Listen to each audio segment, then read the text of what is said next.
Welcome back to another UFC fight prediction video. In this video, I'll be predicting the prelim fights for UFC Fight Night Santos versus Anders. And I'll be going through this pretty quickly. This one's going to be a little bit more lazily made. So I'm going to do these predictions really quick. Not as many pictures, but I'm going to run through it because this fight is coming up in only a couple of days. So I got to be quick with this, and it's going to be very brief, but it's going to be my exact picks, but maybe not as much details as usual. So first off, we have in the women's strawweight division, Livia Renata Souza versus Alex Chambers. So Alex Chambers, I saw her on the Tough season, same season that Rose Namajunas was on, and Carla Esparza won and became the strawweight champion, the inaugural strawweight champion. So that same season, she was an alright fighter, got a decent background, decent striking, kind of underrated grappling, but more of a middle of the pack fighter. She looks cute and all, but she's like really much older than she looks. She doesn't look her age. I think she's about 39 now. Even back then, on the season, she was in her mid-30s, so she doesn't look her age, but I think it's probably definitely something to factor in there.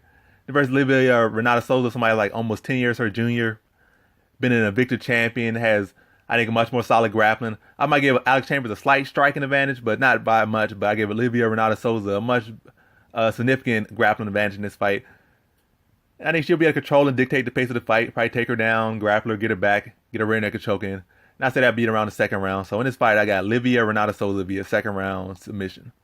Then on to our next fight, we have in the welterweight division, Liza Zaleski dos Santos versus Luigi Vendramini.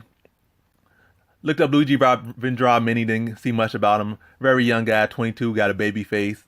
Seemed like he's very aggressive, get some takedowns and beat you up and submit you, and seemed like a pretty solid fighter with a solid future ahead of himself. But who has he beat? Not really anybody. And Dos Santos, I'm going to say Dos Santos is quicker to say. Zaleski dos Santos has fought a lot of top competition. He fought and beat some good, solid grapplers.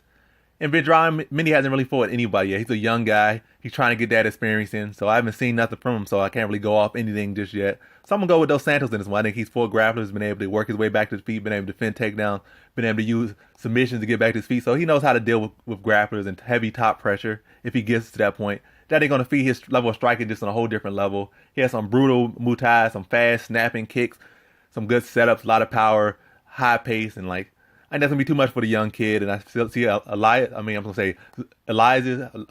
stuttering on this guy's name. Liza Zaleski dos Santos via second round TKO. Then on to our next fight, we have in the middleweight division, Tails Lettuce versus Hector Lombard. Both veterans, both been around for a minute. Tails Lettuce, okay striking, a lot of power, I guess, in his hands, but where he really is, he's a grappler. That's what he really is. A grappler who's managed to do some decent striking here and there, but really a grappler at the end of the day. He wants to get you down, use heavy top pressure, smash you out, smother you, get a submission or land some ground and pound, but really he wants to submit you. That's what he wants to do.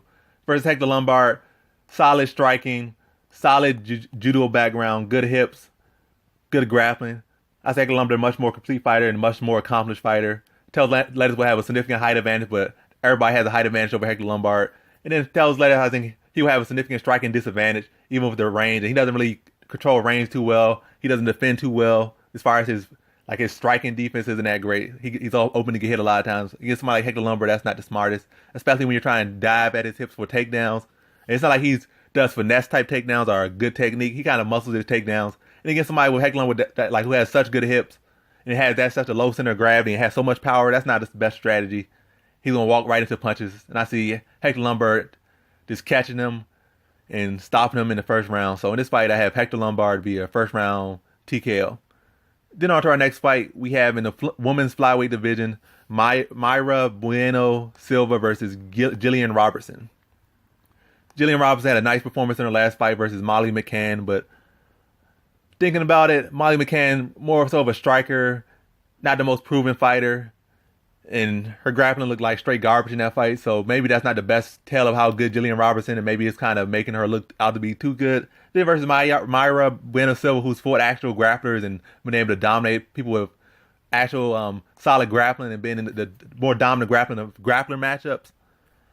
I think Mayra has the high ground in this fight, so I think in this fight Mayra is gonna be the better grappler, and she's gonna be the one putting Jillian Robertson in bad positions. I don't see it being like no dominant type fight. I see it being a close, gritty, competitive fight, but I feel like Mayra will be the better grappler, and that will edge her to the decision. So in this fight, I got Mayra Bueno Silva via decision. Then on to our next fight, we have in the welterweight division, Sergio Moraes versus Ben Saunders. And Ben Saunders is basically, at least on the feet wise, is like Tim Means. Or Tim Means is like Ben Saunders, since Ben Saunders was in the UFC much longer than Tim Means and before Tim Means came around, at least in the UFC. So I say Sergio Moraes already had experience with somebody on the feet who's similar to Ben Saunders. As a matter of fact, I'll say with better. Got a better boxing. Ben Saunders ever might be a little bit better, but I think Tim Means is the much better striker and uses them, at least his overall striking much better than Ben Saunders does. Only I'll say Ben Saunders has much better grappling than Tim Means. But against Sergio Moraes, who's a several time Jiu-Jitsu world champion, that really means nothing if Sergio Moraes takes him down. I think on the feet, Sergio Moraes will be okay. I know that's where Saunders will be most dangerous in this fight. But I think Sergio Moraes will be able to catch him. I think Saunders' striking defense isn't that impressive. Sergio Moraes got those awkward trying to loop and hooks, and I think they could come around Ben Saunders' guard. His guard is not the best. I think he could make it a very awkward fight. I think he will be able to get takedown. I don't think Ben Saunders' takedown defense is necessarily that great. I think Sergio Moraes has got takedowns against much harder fighters to take down. So it shouldn't be too hard to get a takedown on Ben Saunders. I think it shouldn't be too hard for him to connect on Ben Saunders. He could probably rock Ben Saunders on the feet. Ben Saunders probably won't be able to find a shot because Sergio Moraes fights so awkwardly. It's not like Ben Saunders is so sharp that he'll be able to just hit him like anytime at will. I think he'll be missing a lot of shots. And Sergio Moraes that's gonna be more effective with his like goofy style of striking, getting some takedowns. And now I think once he get to the ground, I'll see him dominating the fight and probably getting a submission. So in this fight, I got Sergio Moraes via third round submission. Then on to our next fight, we have in the heavyweight division, Augusto Sakai versus Chase Sherman. Augusto Sakai, I think he's coming straight from Bellator right now, versus Chase Sherman. Been in the UFC for a good little minute now. Nice, exciting fighter. Not the most technical. He works on his technical stuff sometimes, but definitely his defense seems to never really improve. Chins seem to always be out there to be hit. Augusto Sakai more of a mobile fighter. Picks his shots more. He's not really there to be hit like Chase Sherman is. And I think that's really going to be the tell of the fight. I don't think Augusto Sakai is going to go out there and blow him out of the water. I don't think Chase Sherman is just going to walk him down, knock him out. I think Augusto Sakai is going to use his footwork, use his movement, pick his shots, and just kind of go to like kind of like a maybe sort of boring heavyweight. I mean, a boring decision and not really a exciting fight. But I got Augusto Sakai via decision. Then in the next fight we have in the light heavyweight division, Luis Henrique dropping down from heavyweight to light heavyweight versus Ryan Spann coming off the Contender Series. Ryan Spann, nice young fighter in the division, new blood, 6'5", good frame. He has some power, has some pretty well rounded, has some submission victories in there as well. But against somebody like Luis Henrique coming down from being the heavyweight division to light heavyweight division and having that wrestling type of style where he likes to take you down and smother you, I think that's like supposed to be pretty bad for Ryan Spann. I think Ryan Spann's not gonna be able to deal well with that pressure and that takedowns. I think Luis Henrique gonna do what Luis Henrique do. I think take people down, grind them out into decision. I think Ryan Spann will be good enough to not give up any submissions, but it's gonna be like one of those smothering kind of gritty fights. Ryan Spann probably has some good shots, but Henrique will be able to get those takedowns and hold top control to a decision. So in this fight, I have Luis Henrique via decision. Then on to our next fight, we have in the lightweight division, Francisco Trinaldo versus Evan Dunham.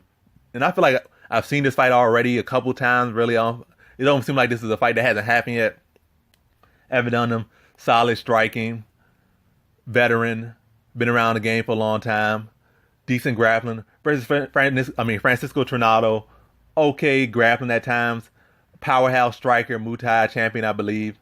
It doesn't seem like does anything that amazing, but he manages to just pose his will on people because he's so strong, like he's a brick boulder that's coming at you. I feel like we saw this kind of similar in the Jim Miller fight. We kind of saw this in a similar matchup. Who was that one guy that won the tough season?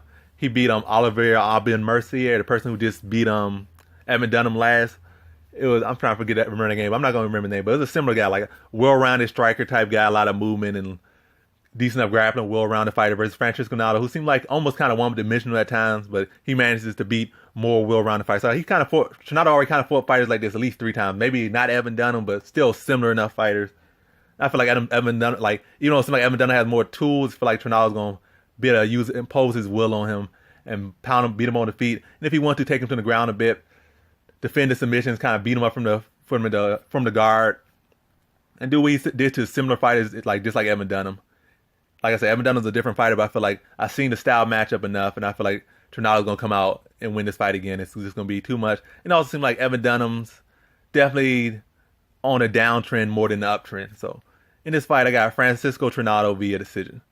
Then on to our next fight, we have in the lightweight division our prelim headliner Charles Oliveira versus Christos Giagos. So Christos Giagos came to UFC, solid fighter, aggressive, some power in his hands, explosive, decent grappling, but not really standoutish. That's why he was in the UFC. Then he was out of the UFC. He's coming back. I think he lost one fight, won a couple fights, lost one fight, then won one fight. Then he's back in the UFC. I guess because they're I think not even Brazilian. He's like American, I think of Greek descent. So interesting, peculiar guy. But against Charles Oliveira, who's a proven fighter, I don't think he has any of the attributes to beat Charles Oliveira. It's not like he's a super gritty fighter that could take damage and just weather through it, then wait for Charles Oliveira to burn out, then finish Charles Oliveira. He's not some fighter that has some amazing striking he's going to be able to kind of tag Oliveira up. He's not some amazing top grappler, wrestler, or jiu-jitsu person who's going to take Oliveira down and shut down his jiu-jitsu and just pound him out from the guard and stuff.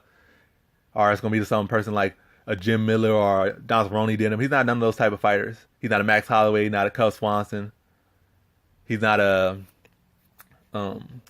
whatever his name is. But yeah, his style really doesn't repeat those things. I think Charles Oliveira is a better striker in this fight, better grappler. I think Charles Oliveira will be able to go out there and put on another Charles Oliveira X performance when he's not fighting somebody that's going to do him the way he does. He gets done when he loses, basically. It's easy as I can say that. I think Charles Oliveira is going to be able to piece him up on the feet and probably snap on a pretty quick decision. I mean, not a decision, but a pretty quick submission. Tag him up, submit him, and I see like a first round submission. Another impressive performance by Charles Oliveira, and probably he will get a performance bonus. So in this fight, I have Charles Oliveira via first round submission.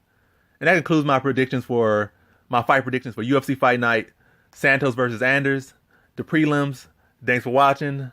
Like, comment, and subscribe, and come back for more videos. Peace.